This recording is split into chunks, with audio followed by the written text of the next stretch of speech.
Okay, let's start. So I hope everybody is there on that Google Classroom link, right? If you are not there, please join because I'll send some messages on that regarding the class. I sent the invitation to Google Classroom to all of you, I think. Okay, so we are meeting after a long time. So let me just recap what we were doing. So we had seen three algorithm design techniques. One was greedy algorithms, divide and conquer, and dynamic programming. Okay, but all problems cannot be solved using one of them. So we need something extra.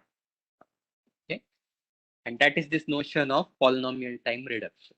Okay, and believe me that if you can master greedy, divide and conquer, dynamic programming, and this how to reduce problems, then you can solve almost any algorithmic problem. Okay? So it is important to have a mastery over all these things. And the most important, I think, is reducing problems because it is not completely obvious and you need to choose the right problem and also see how to reduce it in polynomial time. Okay, so what are these reductions? We went over this in last class, but let me just recap it. So we have two decision problems, A and B. Let's say B, you know how to solve using whatever greedy, divide and conquer or dynamic programming. A is some hard problem which you want to solve. Okay. So what do we do in reduction? We find a transformation F from A to B. Okay. So what this transformation does is it transforms the inputs of A to the inputs of B. Okay. And let's say there are these algorithms, algo A for solving A, algo B for solving B. We know this algo B. Let's say B is some easy problem. You know how to solve it using either greedy, divide and conquer, or dynamic programming. We want to use this algo B to design an algo for A. Okay. So what this reduction is going to do? So let's say we want to design an algo for problem A, and we are given its input X. Then we will apply this transformation F to transform inputs of A to inputs of B. Okay. And this input of B will give as input to our algo B. It will output something, yes or no. We are looking only at decision problems here. And if this algo outputs yes, our final answer will be yes. If this answer outputs no, our final answer will be no. Okay. So it's a fairly straightforward strategy which we are trying to apply. The main challenge is finding this transformation F. Okay. And what properties does it need to satisfy? Okay. So a polynomial time reduction from A to B is a transformation F such that F transforms inputs of A to inputs of B. So you are given some input X of A, you want to transform it to some input Fx of B. Okay. And finally, if B outputs yes, we answer yes. B outputs no, we answer no. So X is a yes instance if and only if Fx is an yes. This is the major property which we want to ensure. Because there could be many ways of this making this transformation, but we are only interested in those transformations in which yes instance of A map to yes instance of B. Okay, so this is the kind of transformation we are looking for.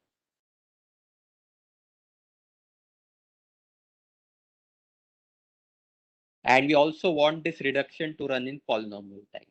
So this transformation cannot be any transformation. It has to run in polynomial size of X time. Okay. And this is some notation we are going to use. A is polynomial time reducible to B, and it is denoted by A less than sub P B.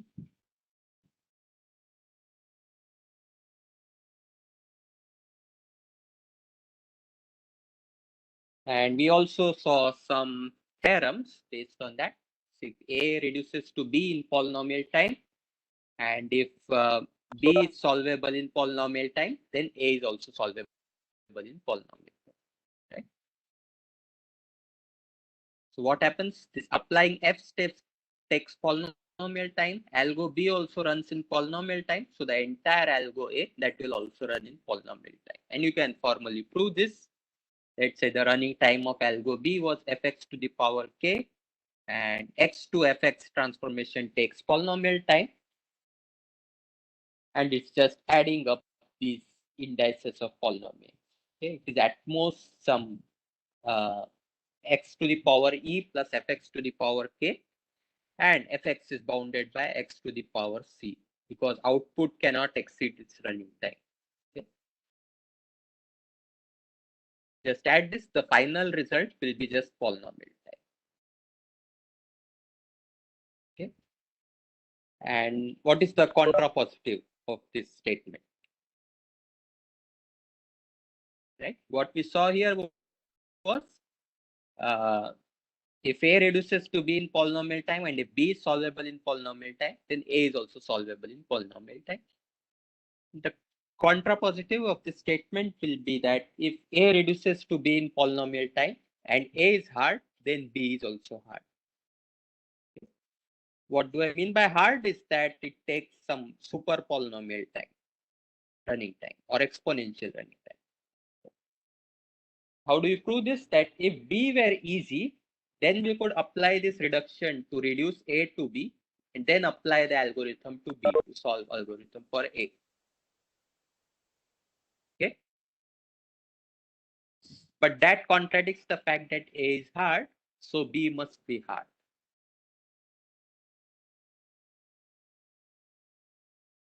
And can also verify its transitivity property that if A reduces to B in polynomial time, B reduces to C in polynomial time, then A reduces to C in polynomial time. This is just by composing the two polynomial time reductions. You can verify this property as well. Okay.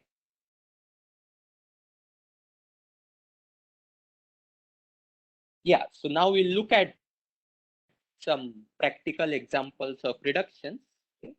We are only looking at problems which are actually applicable in practice, okay, not just any random theoretical problem.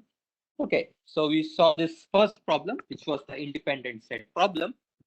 Uh, and we also saw that any problem which is optimizing something can be reduced to some decision version. Okay, so this is the independent set problem, which is you want to find a subset of vertices such that no two vertices and V prime are adjacent. Okay. So let's say 3, 4, and 5, these green vertices, these form an independent set because no two of them are adjacent. There is no edge between 3 and 4, 4 and 5, or 3 and 5. Similarly, let's take the red vertices 1, 4, 5, and 6. There is no edge between any two of these vertices.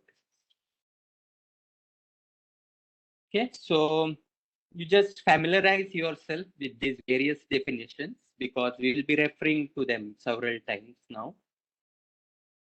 And what we are interested in this maximum size of independence. Okay, so how we are going to optimize? We want the maximum size of independent set. So we want the maximum size of vertices so that no two vertices are at. Okay, so let's just reduce it to some decision version. What will the decision version? Whenever you want to maximize something, you just replace it by at least k and give that k as input. Okay, so we are given a graph and a positive integer k. We want to find the set v prime of vertices such that it has side at least k and such that no two vertices and v prime are adjacent. If you can solve this decision problem, you can also find the maximum size of those vertices. Right? So it is sufficient to look at this decision version. Okay. And how will you solve the optimization version? You took the maximum value of k such that there is a set of size at least k. So we are just interested in this decision version. Given a graph and positive integer k, find the subset of vertices of size at least k such that no two vertices are adjacent. Okay. So here, for instance, this 1, 4, 5, and 6. This is the maximum size independent set. You have 4 vertices in this independent set, and you cannot pick 5 because some 2 of them will always have an edge between them. Okay. Okay, so I hope this definition is clear. And another problem we are looking at was vertex cover problem. Okay. In this case, we need a subset of vertices of minimum size such that at least one endpoint of each edge in E belongs to this set V prime. Okay. So it is like vertex covering edges. Okay. So all the edges should have at least one endpoint in this small subset.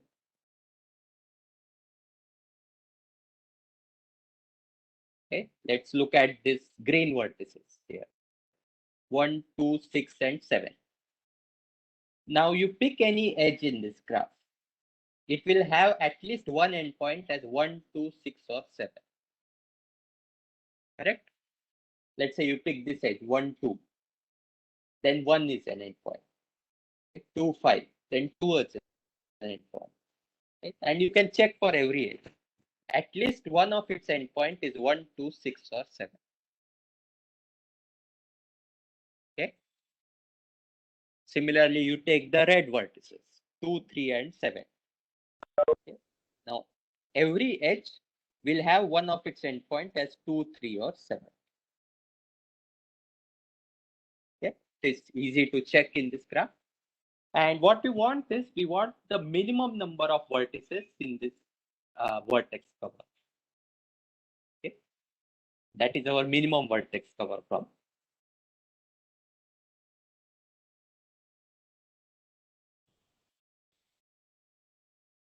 Okay. Yeah, and it's easy to see that you have to pick at least 3 of these vertices. If you pick at least 2, there will be some edge which will be missed out in this graph.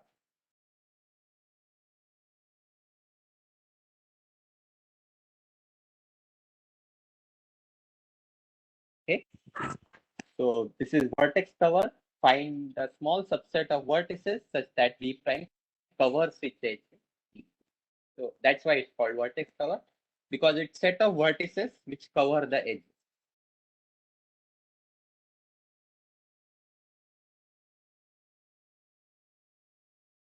And we also saw uh, uh, in polynomial time reduces to vertex cover problem. Okay. So what do we need to show here is that there is some transformation f such that x transforms to f of x, and this f of x can be computed in polynomial time, and x is a yes instance if and only if fx is a yes instance. Okay. So in this case, we will look at the inputs of independent set. So what is the input of independent set? It is just a graph. You are given a graph with a set of vertices and edges, and that is just an input of independent set. And we want to transform it to some input of vertex cover. Okay. So what input will be to vertex cover? So this is a fairly simple reduction in that we give the same input graph to the input of vertex cover. You don't have to do anything. So it runs in polynomial time. Okay. Just input the same graph. And now if I want to show that if I am able to compute the vertex cover in this graph, then I will also get an independent set in the same graph.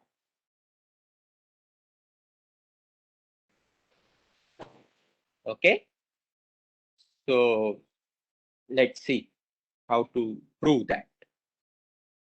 I think one of you already proved this in the last class. So we need to prove the following theorem. So if I have vertex cover in this graph, how will I get the size of independent set in that graph? Okay. What we want to show is that if this GVE is a graph, then S is an independent set.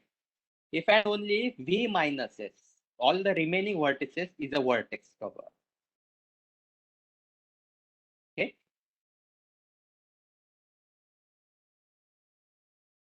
So for instance, we looked at this set 3, 2, and 7. This is an independent set. And what will be the vertex cover? All the remaining vertices 1, 4, 5, and 6. Right? So every edge is incident with 1, 4, 5, or 6. Okay? But now you want to formally prove this. So how are we going to prove it? Right?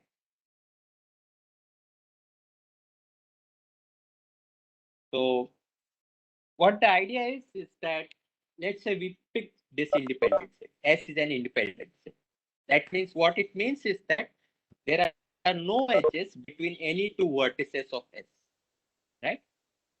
And if there are no edges between any two vertices in S, that means all the edges will have one endpoint in B minus S. Right? And that is exactly the definition of vertex cover. Okay. So let's say these are 1, 4, 5, and 6. There are no edges between any two of these points. So that means all the edges should have one endpoint among 2, 3, and 7. Okay, so that will form a vertex cover. And the converse is also true. If I have some vertex cover set, that means all edges will have one endpoint in this set, 2, 3, and 7. That means if I pick the other things, right, 1, 4, 5, and 6, there cannot be any edge between them. Because otherwise that would have contradicted the fact that 2, 3, and 7 was a vertex cover. Okay. So any doubts on this one? Any questions?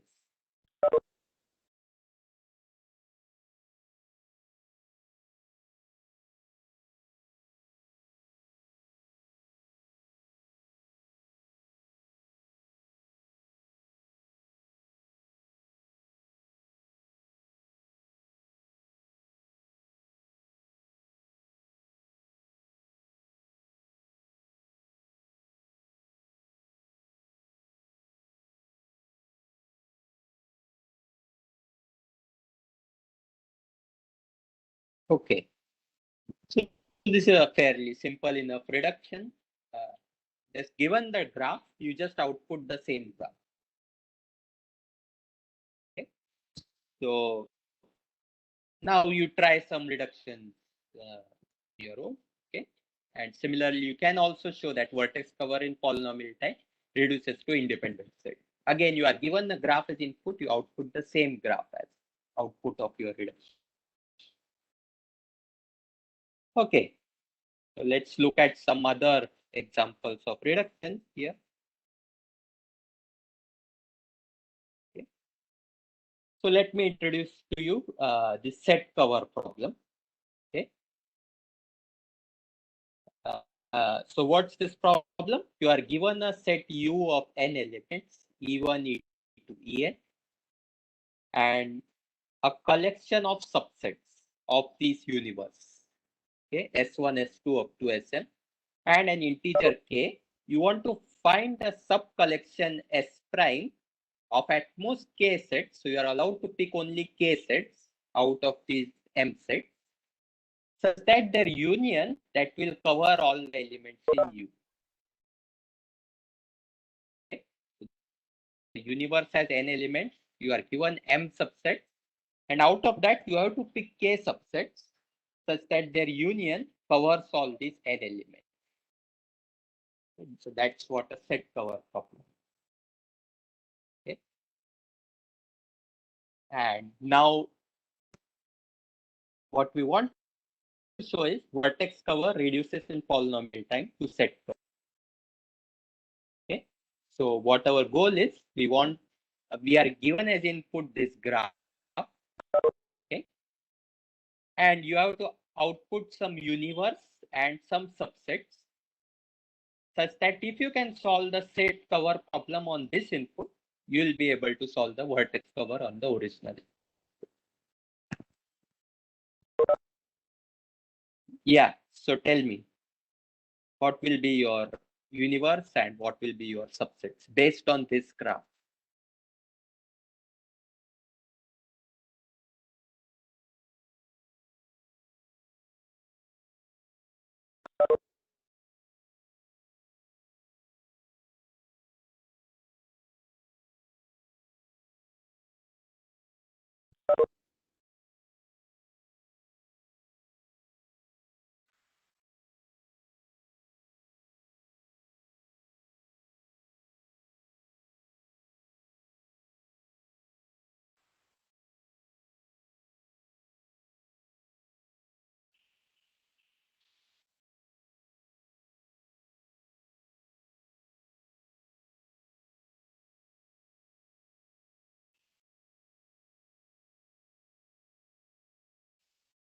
Okay, we have something.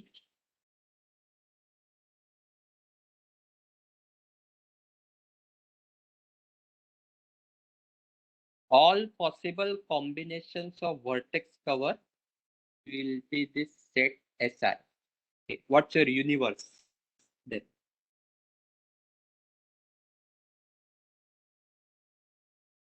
Actually, vertex cover we don't know yet. Okay, you are just given the graph, its vertices and edges, and you have to tell me the universe and the subsets based on the vertices and edges.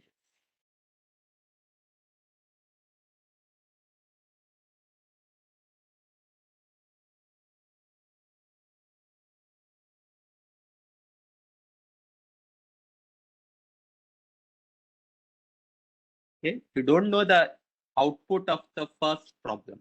You just know the input.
Yeah, that's a very good answer. Universe will be the set of edges all in the graph. That's exactly correct. And what are you going to pick your SIs?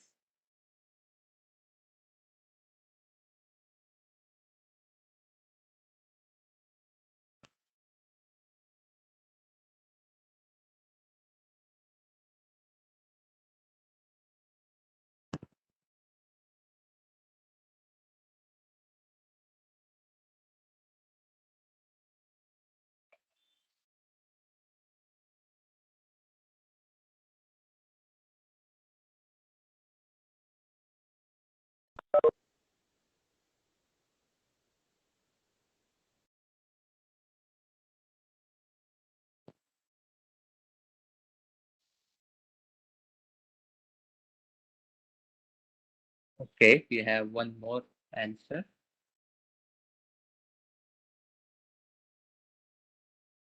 As covering the elements corresponds to covering the edges in the vertex cover problem. Yeah, but you need to also mention the subsets, right? SIs. So what SIs are you going to pick?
Okay, let's see this.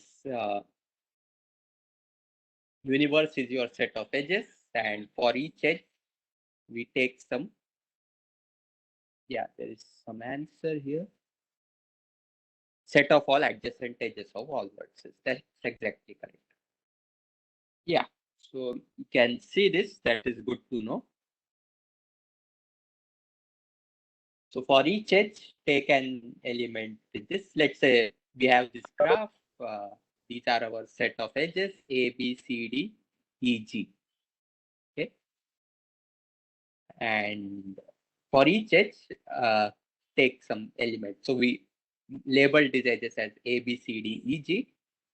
And for every vertex, we contain all elements whose corresponding edges are incident with V. Okay.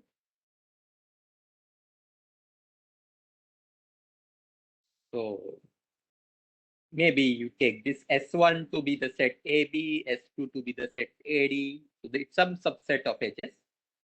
And you want to check if some subset of edges can cover the whole universe here. Okay.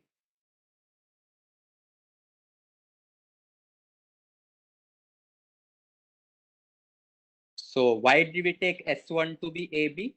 Because it is the set of edges which are incident with this vertex 1. So S1 is AB. Similarly, you can write S2 to be AD because, well, it should be ACD actually because set of edges were incident with. And you can write all these things and it just models the vertex cover problem. Okay. Finally, you can check that the S2 union, S3 union, S4, it covers all the possible edges. Okay.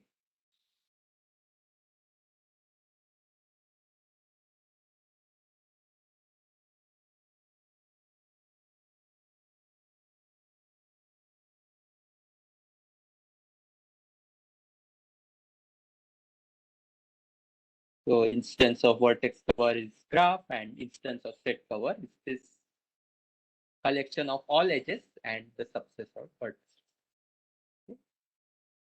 And now let's just formally prove this.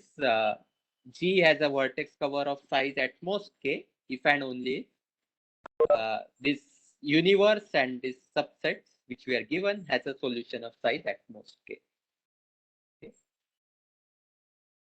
Because the universe we picked was the collection of all edges and these subsets were the edges incident with a particular vertex. Okay. So we are covering all the edges by edges incident with a particular vertex. Okay. So if we pick those vertices, smallest number of vertices whose union equals the set of all edges, that will exactly be our vertex cover. Okay. So let V prime be a vertex cover of size k. Then take the sets corresponding to V prime. The selected sets will cover U and the size of it is k. Okay. And obviously this reduction runs in polynomial time because you are just looking at the neighbors of every vertex and the set of all edges. So it runs in polynomial type. And so if G has n vertices and m edges, okay, so we picked our universe to be the set of all edges. So that is M. Okay. And what is the size of each set? So we picked the collection of neighbors of every vertex. Okay. And the number of these neighbors could be M. Okay. So for instance, when all the edges are incident with one vertex. Okay. And we are having the number of these sets. There is one set for every vertex. So there are totally n such sets. Okay. Size of each set is M. So the total size is at most mn. So the total size is m plus mn. M is the size of the universe and mn is the total size of all the sets in your collection. Okay. So it's polynomial time.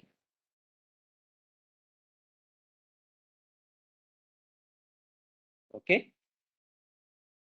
So any questions so far?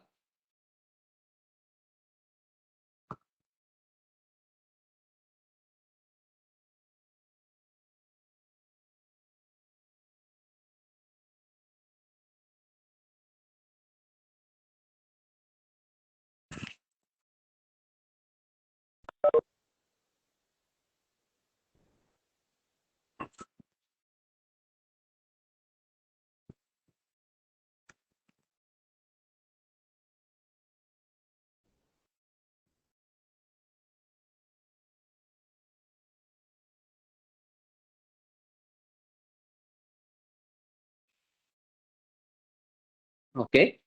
So far so good. There doesn't seem to be any question. So now what I will do is I'll share some more examples of these reductions and you try to find them.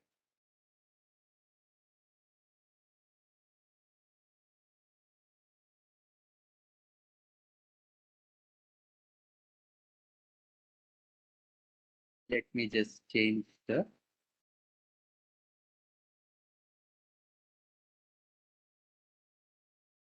slide.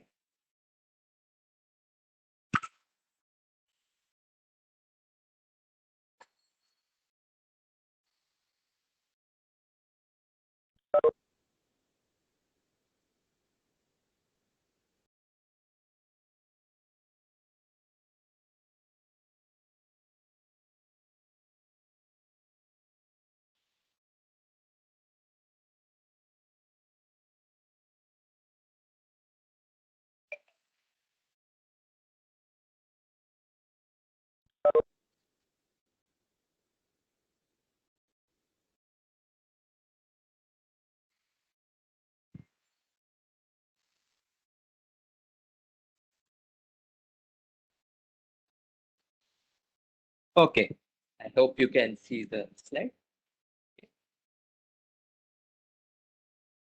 And we also saw some of these definitions, which is to just get comfortable with this.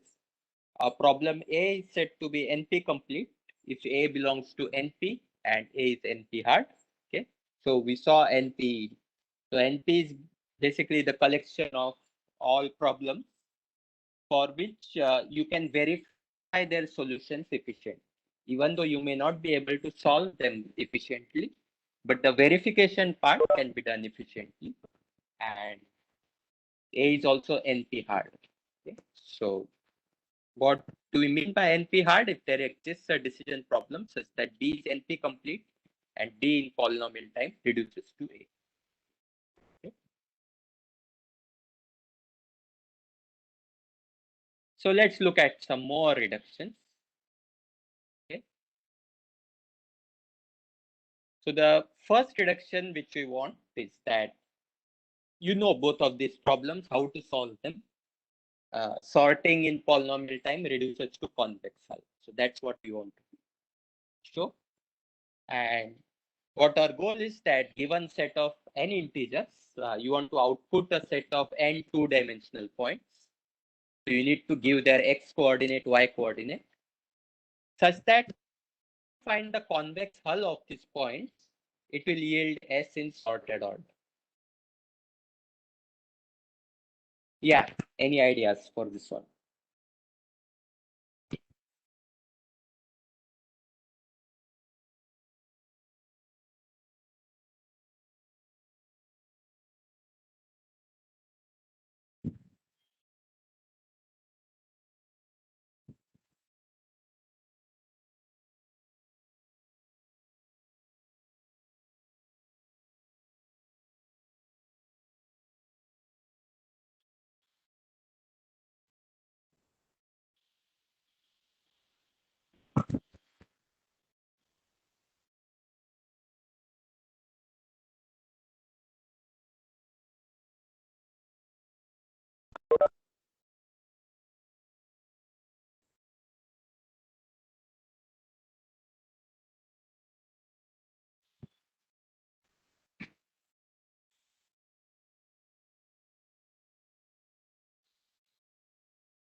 So we want to use a convex hull algorithm to give a sorting algorithm.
Okay, let's see. It's not too difficult. So you are given a set S of n integers, right? And what you are going to do is for every integer I in this set S, we just output I comma I squared as our point. Okay. And if you compute the convex hull of this point and consider the points in uh, the counterclockwise direction, then that will give you the set S in sorted order. Okay. So how does it work is that, let's say I give you the set S as 8, 3, 15, and 6. Okay. So what points will be given by this algorithm is 8, 64, 3, 9, 15, 225, and 6, 30. Okay. And if you compute the convex hull of these points, how will it look? You connect 3, 9 with 6, 36. Then connect 6, 36 with 8, 64. 8, 64 connects with 15, 225, and finally to the 3, 2, 9. Okay. So whenever you consider these vertices in anticlockwise, it will correspond to the set S in sorted order. Okay.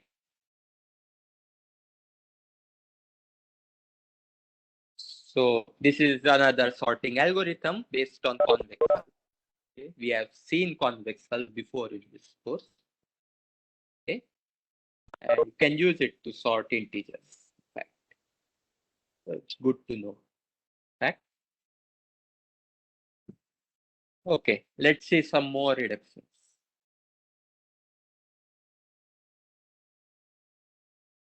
Yeah. I think most common reductions are reducing to SAT because this was the first NP complete problem.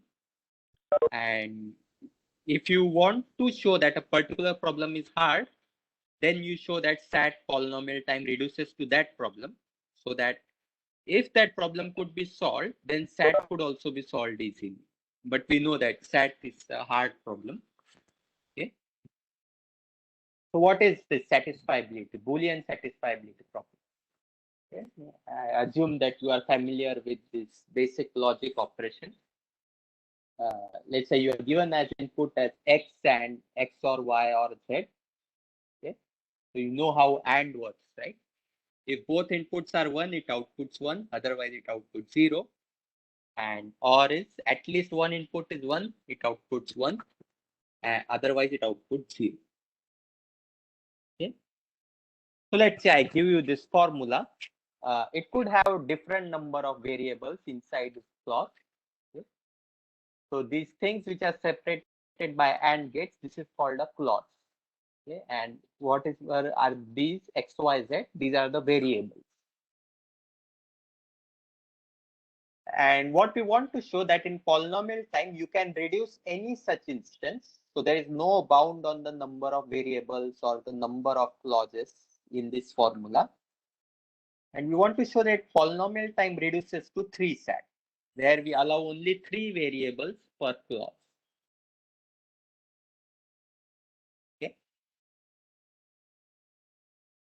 So how are we going to do that? Any ideas?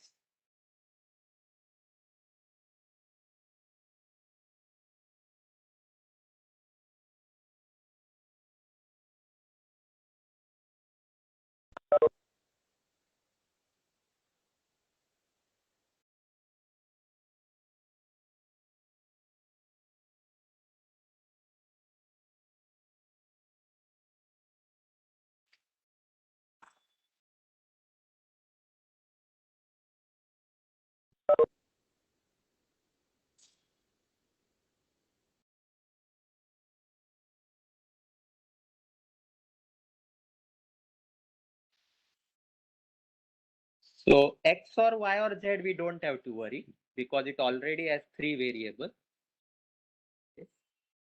How do you transform? Let's look at one variable. You are given just X.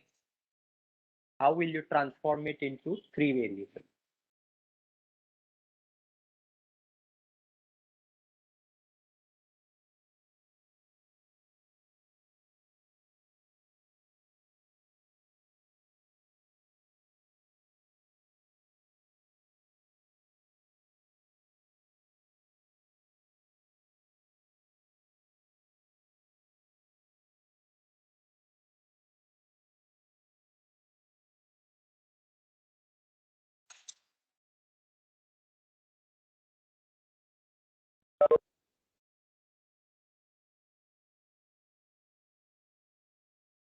Three sat is basically so you are uh, three variables per clause. Okay. So here, what are the clauses? There is this X, there is X or Y or Z, there is X or Z bar, Y or X bar or W or U. Okay. The first clause has only one variable, second has three variables, third has two variables, and the fourth has four variables. Now I want you to give you another formula in which there are three variables per clause. Okay. So this one variable, I want to transform it into three variables. This three can remain three. Two also I want to transform it into three. And this four, I want to transform it into three variables. But you are allowed to increase the number of clauses. Okay. But each of them should have only three variables.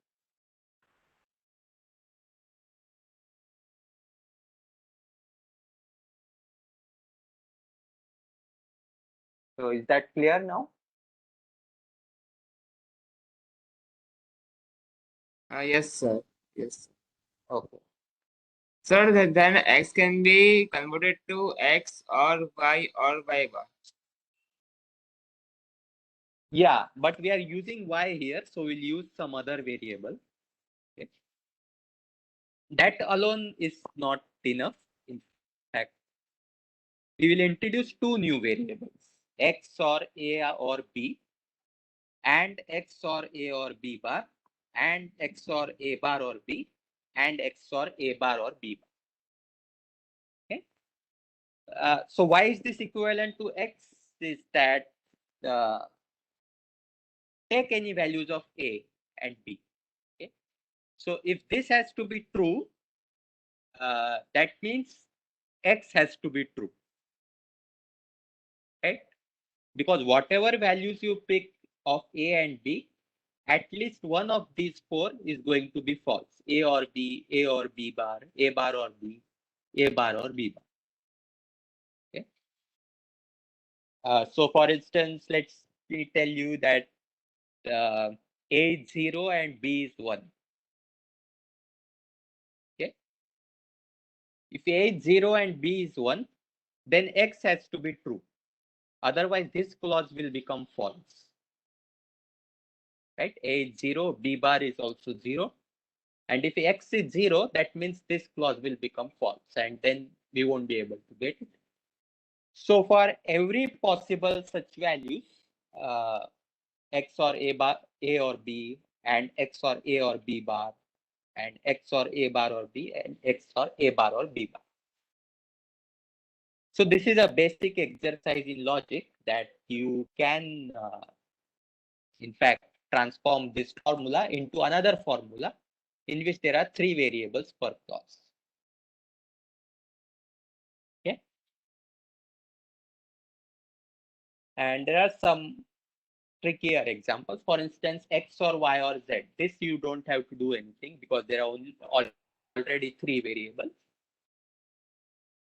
And let's say we picked X or Z bar. Again, the same idea we are going to use. X or Z bar, you can write it as X or Z bar or L, and X or Z bar or L bar. Okay? Because what we know is that uh, at least one of L or L bar is going to be false, and that will force X or Z bar to be true. Okay.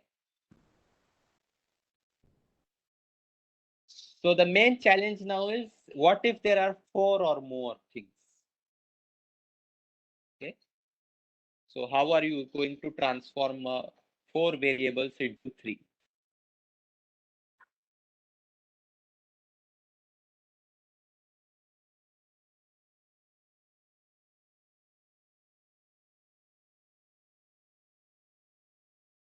So any ideas for that?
Okay, so let's see how we will transform 4 into 3.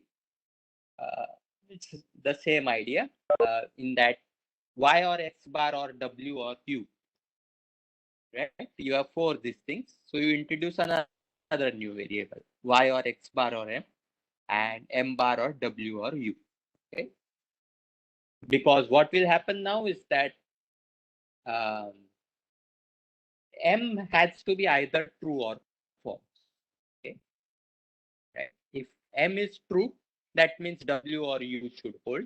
If M is false, that means Y or X bar should hold. Okay. So in either of these settings, this entire thing will be true. Okay.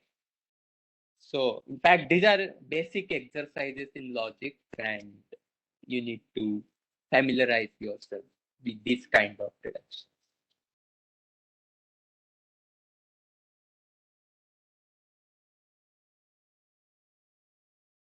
Okay.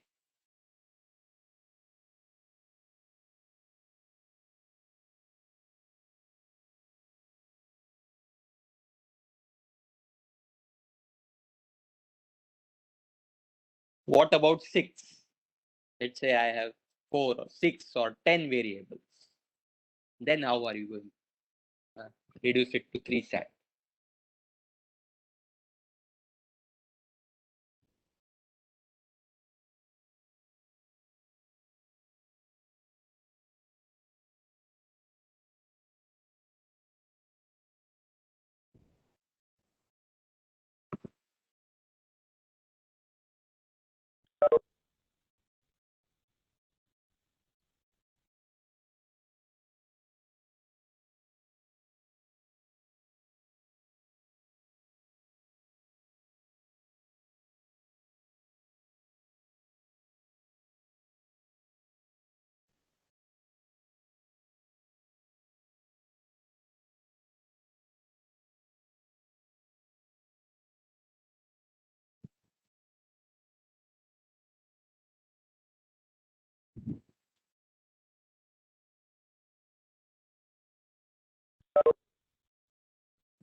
Sorry, is there a question?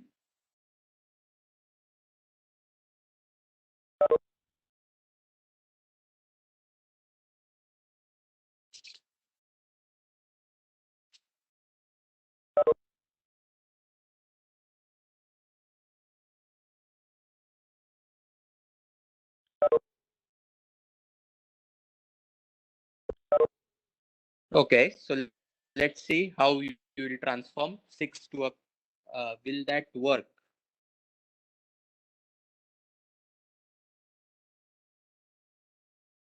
Yeah, it will work. I'm not sure what that means.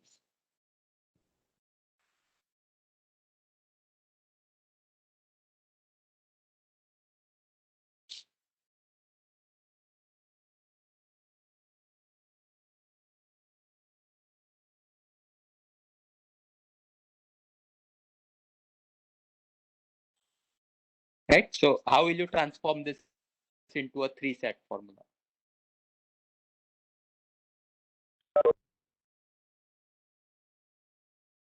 So let's look at how you do it. So first you will take this clause x or y bar or L1, let's say. Okay. Then what will you pick? L1 bar or W bar or L2. Okay.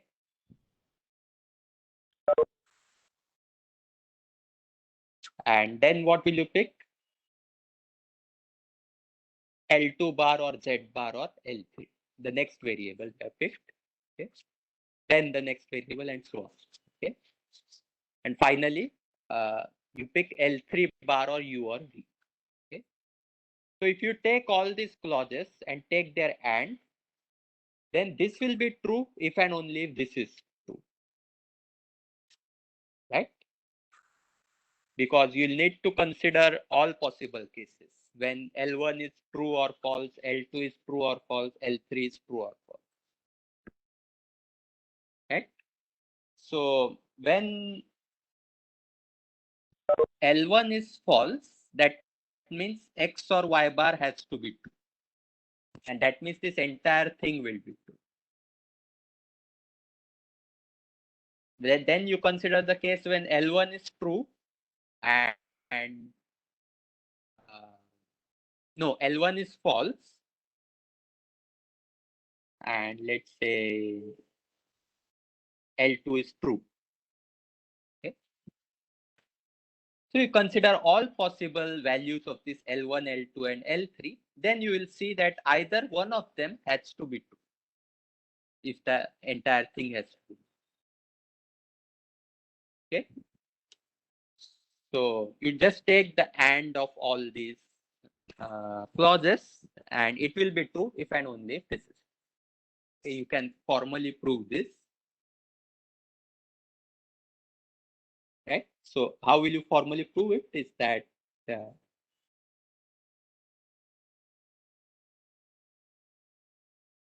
if L1 is false, that means X or Y bar better be true, and that means this entire thing will be true. The other case is when L1 is true, that means W bar or L2 has to be true. Okay? And if L2 is false, that means W bar has to be true. Okay? If L2 is true, that means Z bar or L3 has to be true, and so on. So you consider all possible cases, and you will find that for every such case of L1, L2, L3, for every combination of L1, L2, L3, at least one among X, Y bar, W bar, Z bar, U or V, that should be true. Okay. So I hope this is clear. If there are any questions?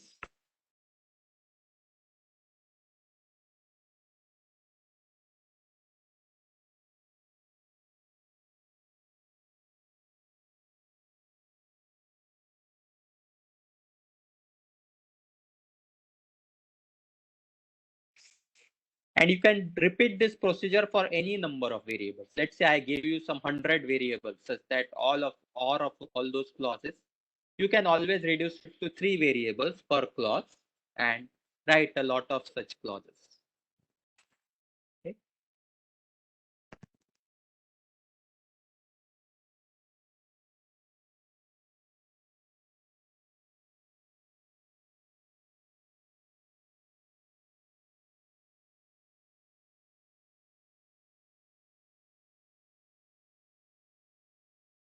So it requires some practice, but once you try a lot of examples, you will be able to transform any SAT formula to a 3 SAT formula.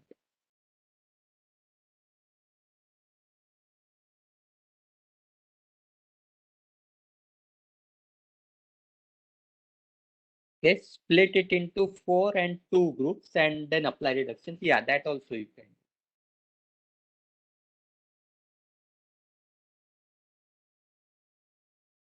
Whichever way you are comfortable.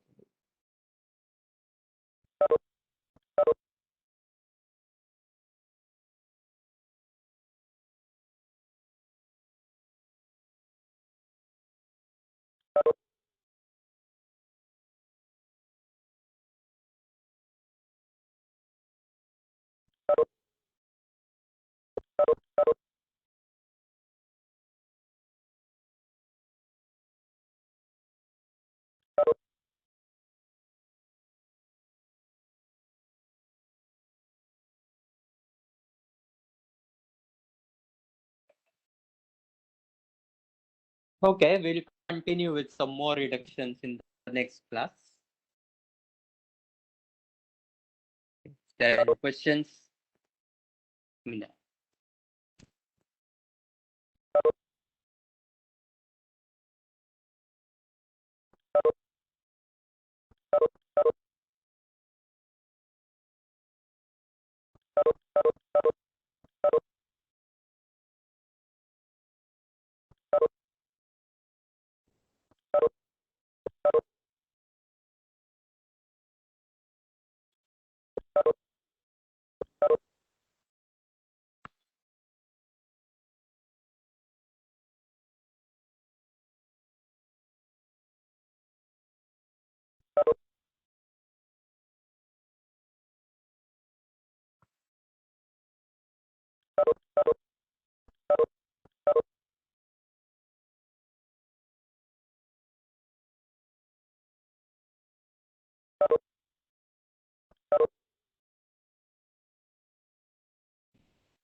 Okay, if there are no more questions, we'll stop now.